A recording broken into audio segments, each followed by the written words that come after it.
বেতন বঞ্চনার অভিযোগ তুলে আগামী 17 ফেব্রুয়ারি থেকে অনির্দিষ্টকালের জন্য ধর্মঘটে যাচ্ছে টিএনজিসিএল কর্মীরা। ত্রিপুরা প্রাকৃতিক গ্যাস মজদুর সংঘ শুক্রবার এই ধর্মঘটের ডাক দিয়েছে।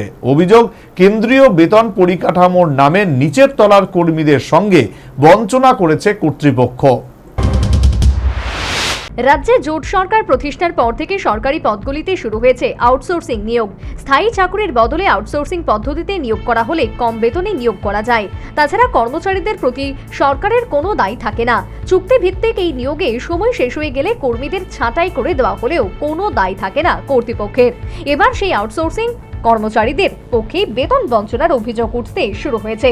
আর এই বঞ্চনার অভিযোগ তুলেছে ত্রিপুরা প্রাকৃতিক গ্যাস সংঘ। শাসক দলের সমর্থক ভারতীয় মজদুর সংঘ অনুমোদিত সংগঠনটির অভিযোগ, টিএনজিসিএল কর্তৃপক্ষ সম্প্রতি বাইরে থেকে কর্মী নিয়োগের এক বিজ্ঞপ্তি জারি করে। নতুন নিয়োগের ক্ষেত্রে কেন্দ্রীয় বেতন ক্রমের ঘোষণা করেছে কর্তৃপক্ষ, কিন্তু নতুন এই বেতন ক্রমে বিভিন্ন স্তরের কর্মচারীদের সঙ্গে বঞ্চনা করা হয়েছে। অভিযোগ তুলেছেন ত্রিপুরা প্রাকৃতিক গ্যাস মজদুর সংঘের সাধারণ সম্পাদক বিনয় মল্লিক।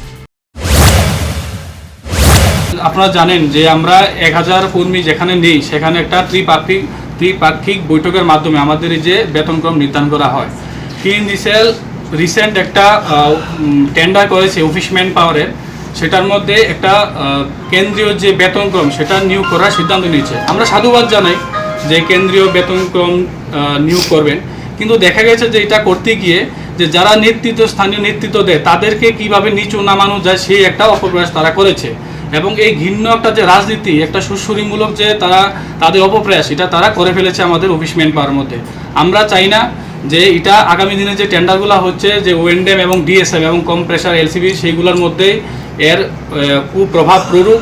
এবং আমরা চাই অতি সত্বর যে অফিস ম্যান পাওয়ার মধ্যে যে এই ডিভাইড অ্যান্ড রুলস যে পলিসি তারা খেলেছে এটাকে শুধরে নেক এবং প্রত্যেককে ন্যায্য অধিকার যেন প্রদান করে। এরই প্রতিবাদে আগামী 17 ফেব্রুয়ারি থেকে অনির্দিষ্টকালের জন্য ধর্মঘটের ডাক দিয়েছে সংগঠন।